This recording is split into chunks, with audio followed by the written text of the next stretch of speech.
Well, thank you very much, Alex, for the invitation. I won't be listening to you for a while. I hear you anyway without this. I tried to set up the auditorium here in Bolivia and to set my tablet here so that I can see you as well. If you could lower the camera a little bit, it would be great. So I can see you guys. And yeah, it's a privilege for me to be with you, to join you in this symposium. As you may know, Lamar University and Odavolo have been working together to establish a partnership that will allow us to be in touch constantly and to learn from each other and to share with our communities. We are far away, but as you can see, thanks to technology, we are able to be as if we were once next to the other. So yeah, today I'll talk to you a little bit, I'll share with you about addressing social changes in education in a plurinational, plurilingual, and multi-ethnic country, as it is Bolivia. First of all, addressing society itself, it's very complex. And addressing social changes nowadays, when in times of technology changes and innovation, I think it's a duty for all of us. But it becomes harder when you talk about a plurinational state, a plurilinguistic state, and a multi-ethnic country, as it is, as Bolivia is. So, as a university, has been very challenging. I've been working in higher education for the last 18 years, and I think that I can tell you a little bit about what's happening in Bolivia right now, what experiences we're facing, and what experiences I'm facing by myself as an educator and as a member of the university's faculty. Okay, so first of all, I want to share a little bit about Bolivia. Give me a second. Bolivia's population is around 11 million people, and most people are Catholic. As you know, Bolivia is in the center of South America. We are close to Argentina, Paraguay, Brazil, Peru, and Chile. And if you see, we are 11 million people, which means that we are approximately 3% of the population of the United States. United States, as far as I found, it's 308 million citizens. And if you see the numbers, it's around just 3%. So we're a very small country, very new in many things, very new in many things, but we are always trying to do the best job. So before we start talking about subject, I try to select this short video for you guys to see that shows a little bit of what Bolivia is and what Bolivia has, so that you get to know a little bit about my country.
Bolivia te espera.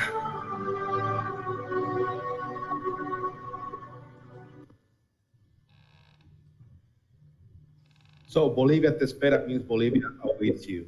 You may have seen there that my country is very diverse. If you see here, you will see that we have part of the country is part of the Andean chain of mountains. and part of the country is in the Amazon jungle.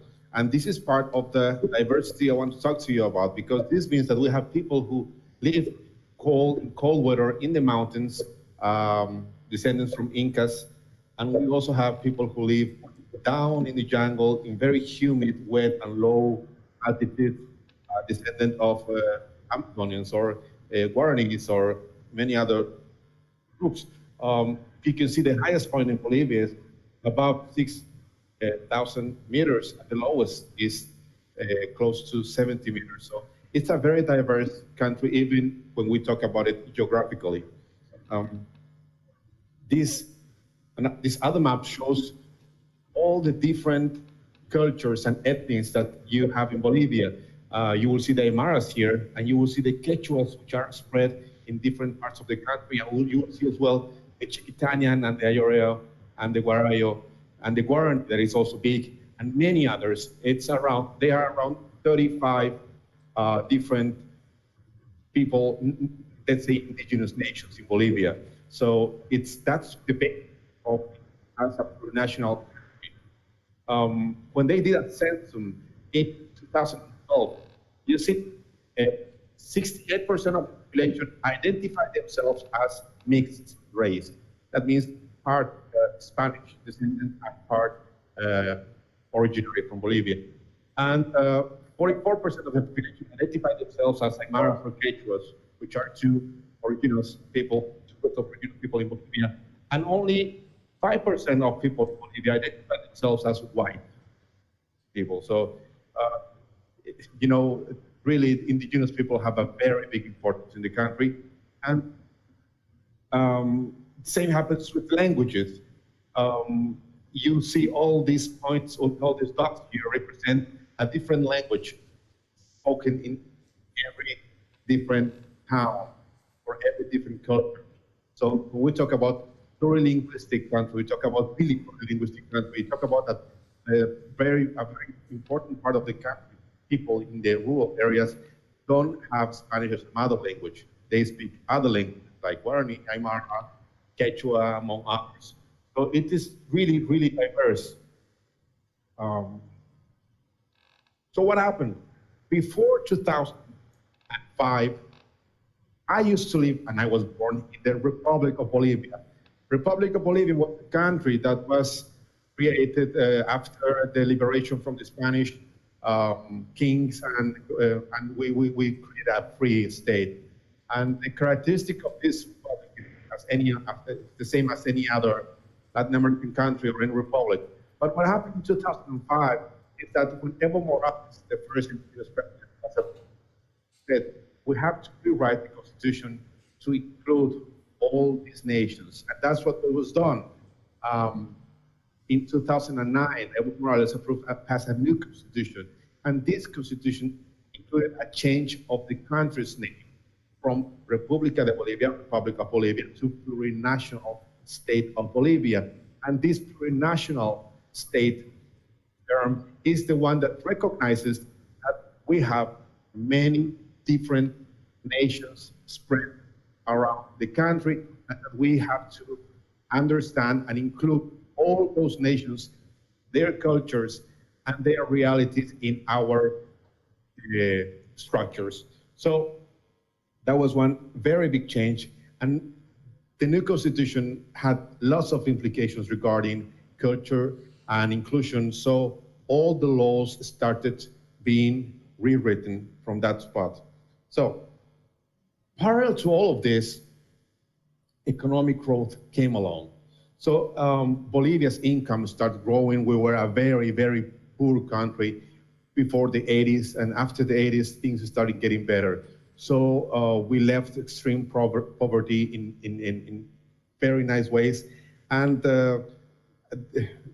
gross domestic product also was increased year by year. So this meant that also public investment in education also was increased. And as a result, also poverty started going down, and up to even lower than this point. This is updated until 2013. Imagine how it is now. And imagine, and just look at how high it was when more than 45% of the people in 1999 were in poverty.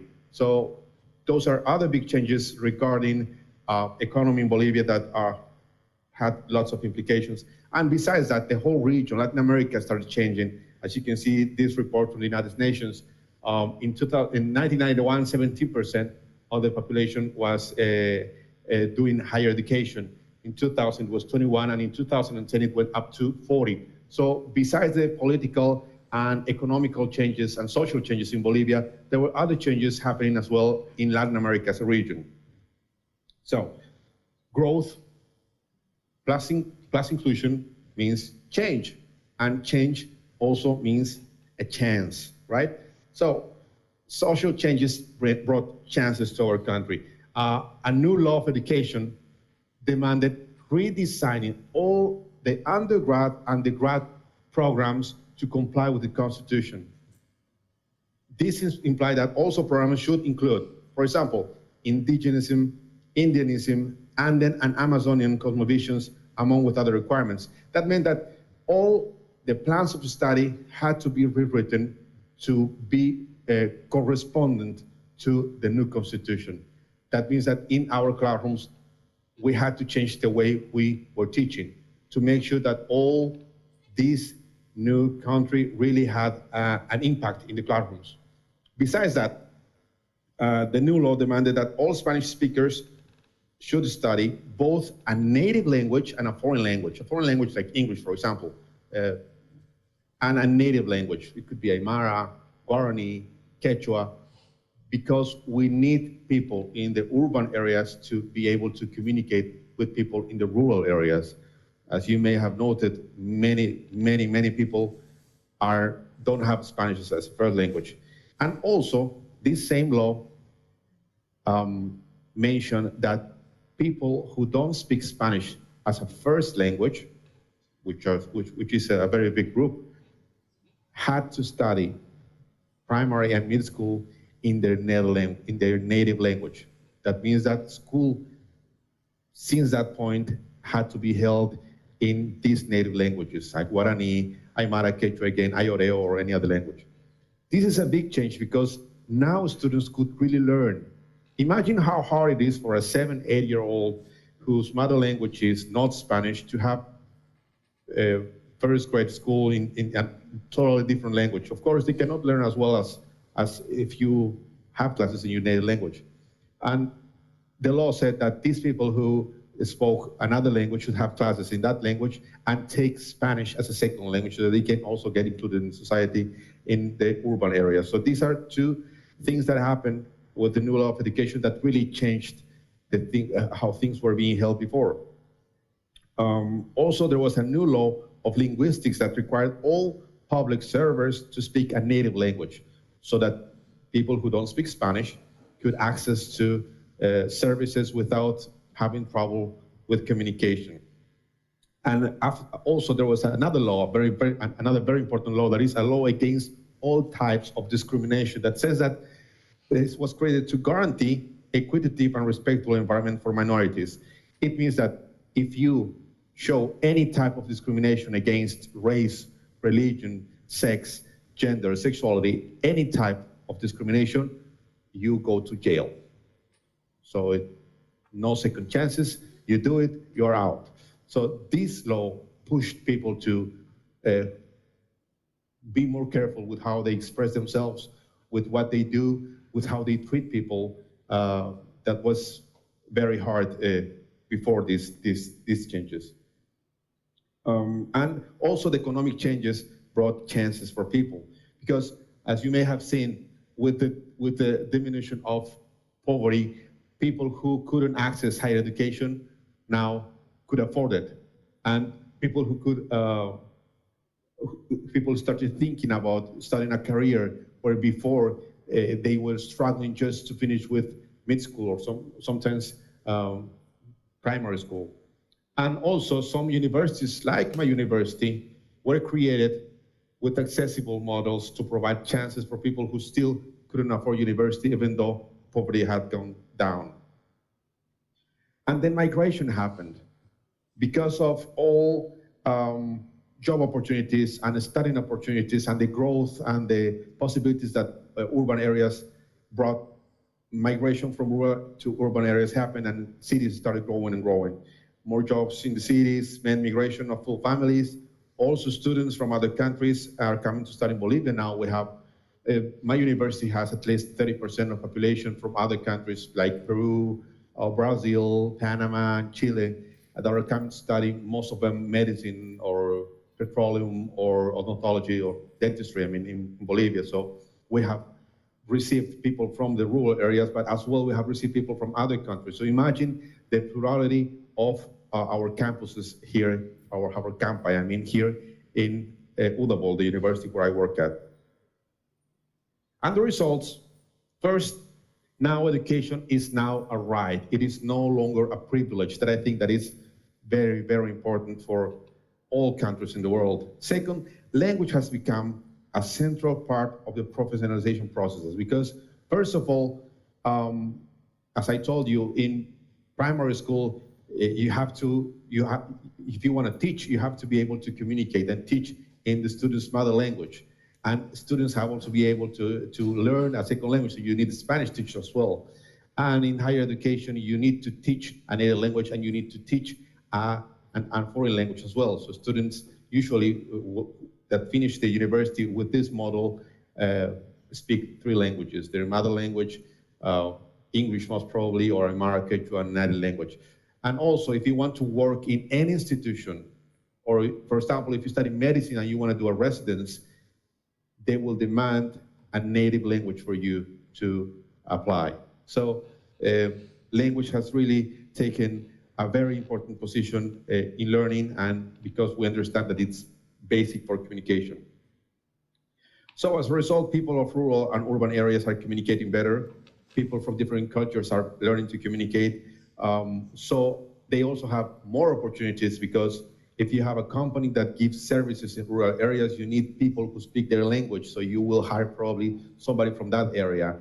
That means a job opportunity for people who didn't have those chances before. People are beginning to think about higher education as part of their future, which is very interesting because that was not in their mind. Their mind was about probably finish primary school and then getting a job in their little town. They never thought about having a chance to study or to finish a career. So this is something very new and something very nice, something very good for, I think, the whole society. And also, as a result of all the exchange of nations and people, our communities are also becoming more receptive to differences and to different people. And cultures and diversity have become a signature of our country. We have really taken advantage of these moments, and we have shared with the whole world how diverse Bolivia is and how accepting to diversity Bolivia has become. Now, I wanna show you this because it has to do with a theory, and it just shows that the theory is right. You may be familiar with Maslow hierarchy of needs, I mean. And if you see what happened exactly is what Maslow said. You couldn't think about self-actualization or self-esteem where you had urges down here. Before, you had still to make sure that you had enough money to eat and to have a house and to pay for a house or a flat or a room.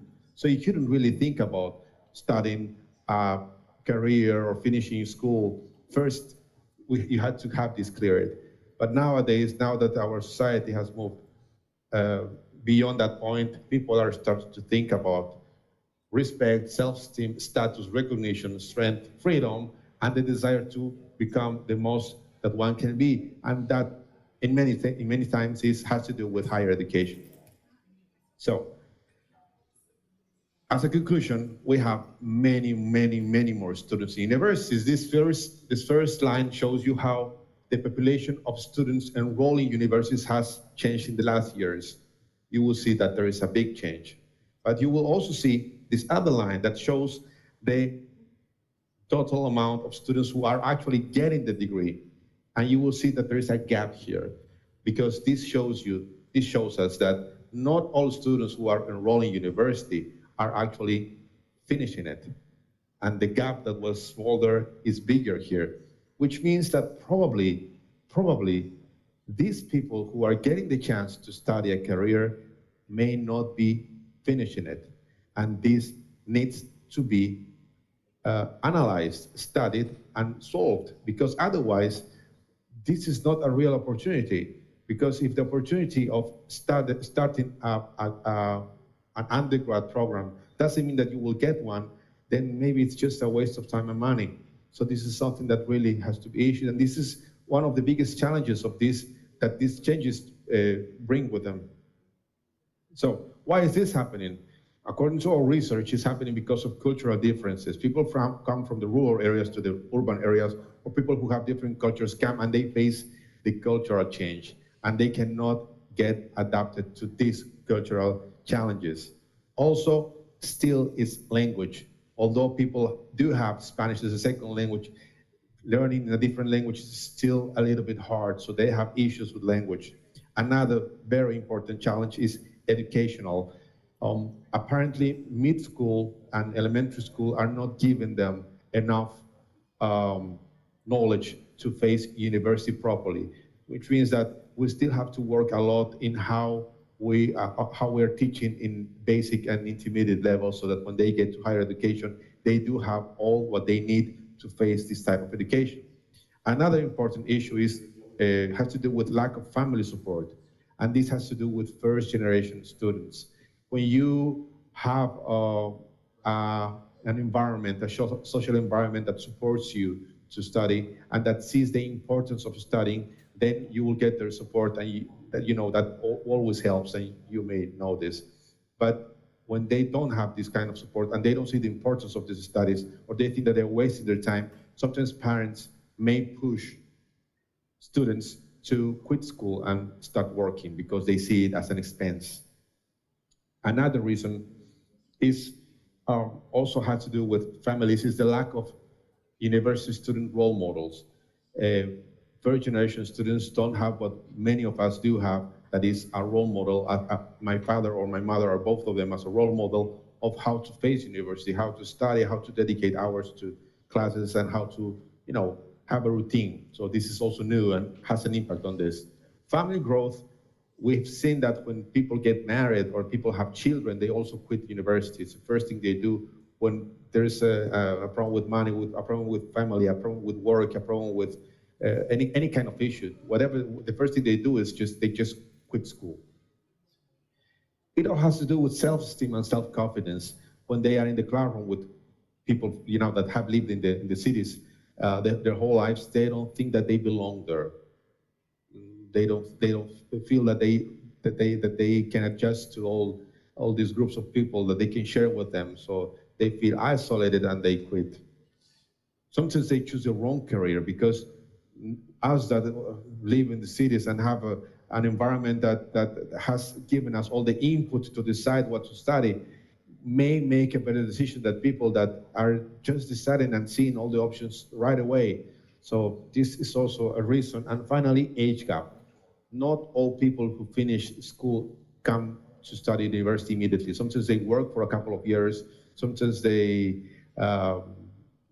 just finish school, and years later they decide to study a university program. So it's also a reason. They see that they are older than the other guys in the classroom, and that is not encouraging for them. So being first-generation student means that they are taking risks, in conclusion, stepping out of their comfort zone and doing something they've never seen anyone in their family do before. And this is very, very challenging, and we have to understand this. That's what we've been doing here. And administering, well, I just got some ideas of how we should administer this first-generation university students, and based on what we've been doing in Bolivia, in my university, and that has been very positive. First, you have to understand the characteristics.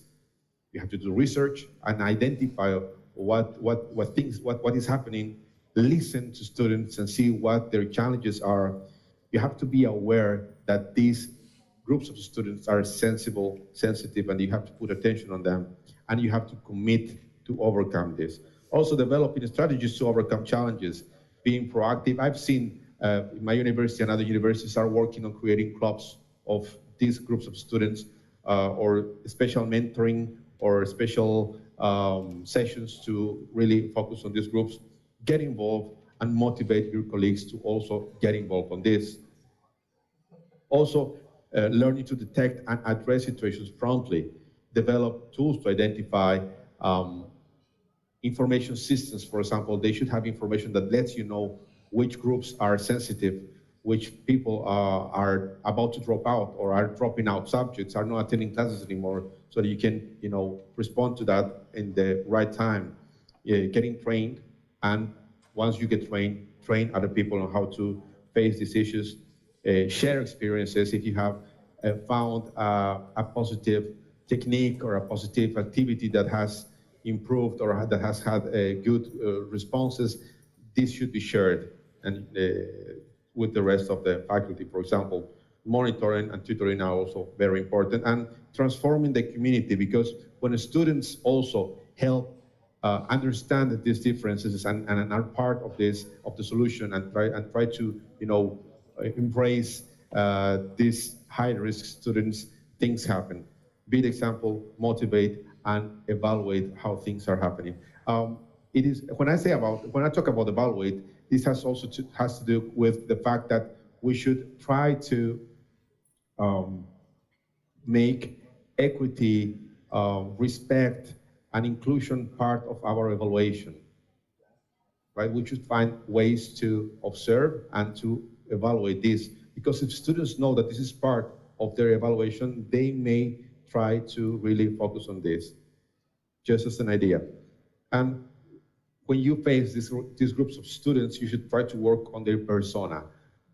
Try not to see them as just students that need to learn and need to get grades, but also try to work on their self-esteem, their self-confidence, help them learn to learn, and help them learn to adapt to all the challenges that living in the city with people that are different, in a different language, and facing university by themselves, living on their own, because many times they live with their parents somewhere else, and they come to the city and they live alone. So it's also loneliness that they have to face. And motivated group inclusion, taking care of not having clusters.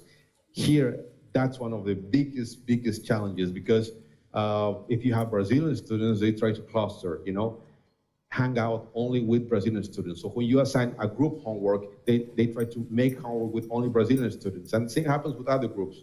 So you have to make sure that they do not cluster. They start sharing with other groups. For example, in my classes, sometimes I tell my students that they should have equity in gender, in nationalities. They cannot be all Brazilian or all Bolivian or all from Santa Cruz City or all from La Paz City. They should always have, a diverse group, and that's part of the evaluation. So they try to do it if it's part of the evaluation. Because segregation is not inclusion, right? If you let them be in the classroom, but they're all on a side, that's segregation, that's not inclusion, and that is not good. And also make sure that tolerance and acceptance, that people understand that tolerance and acceptance are two different things. There's nothing to tolerate about different people. Any kind of different people, there's nothing to tolerate. And sometimes we have used this term to refer to gay communities or to African Bolivian communities in our case. We tolerate them, and they don't need toleration, they need acceptance, because there's nothing bad, there's nothing noisy, there's nothing that really you should tolerate or be tolerant towards. So I think that's something that we should all try to bring to our classrooms. We have been doing that, and results are good, and of course we will keep doing that. And administering first-generation university students is learning, teaching, reinforcement, promoting, and committing to make sure that change, diversity, inclusion, equity, and respect are a need, not an option. I think that's also very important, something that we all have to work on. I found this, and I wanted to share this with you. This is what our students need. We believe in you. Do your best. You are the first-gen rock star. We're so proud of your first-gen representation, because that's what these groups need. Tell them, always let them know that they can. Working towards assuring that opportunities are real, and who begins to study only lives if they live with a graduate diploma in their hands. So before I finish the presentation, I also want you to know a little bit about my university. So we prepared a video in English with the help of my colleagues, and I hope you like it.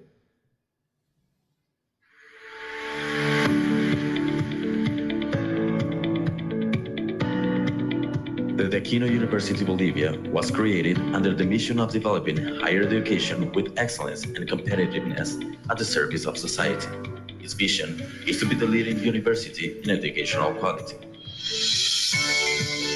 More than 26,000 students attend their university studies in 7 faculties, distributed in 23 undergraduate degrees under a model that allows developing and enhancing the skills of the students, where everything is possible at the university campus.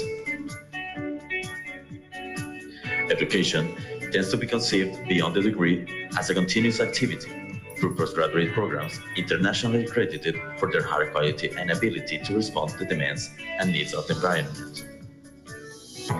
UW considers quality and continuous improvement as a fundamental pillar. In this sense, the institutional improvement has been based on accreditation processes, certifying our excellence. The Aquino University Bolivia will expand its academic and training infrastructure with the first digital hospital in Latin America, named Shafi Ahmed Martin Dovbayrak, guaranteeing an excellent training with the state-of-the-art medical equipment, inspiring scientific, academic, and social development in our students.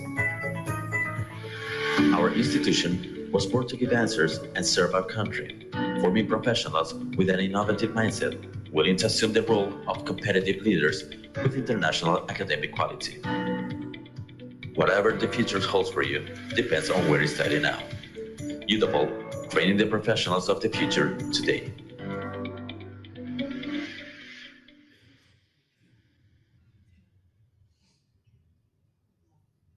So thank you very much. I hope you could understand my English as a foreign language presentation. And I think I had the chance to show a little bit about what we're doing here. And I know that Lamar itself has many first-gen students and face challenges as we do. So that makes us similar, although we are miles and miles apart. We've had several of our professors go down there and speak. Christian has been here, met with the provost, the president, and with just about every dean on campus. And I think we have one other opportunity for a professor to go over there and speak coming up. I'm supposed to go to Bolivia in September, perhaps. So these kind of international collaborations are really powerful for us to kind of understand what's going on in other parts of the world, what they're doing, but also enable our students to go abroad, see the world, gain experience, gain knowledge, as well as our faculty and staff. So this is an incredible connection. We are working on creating more of these, and so good.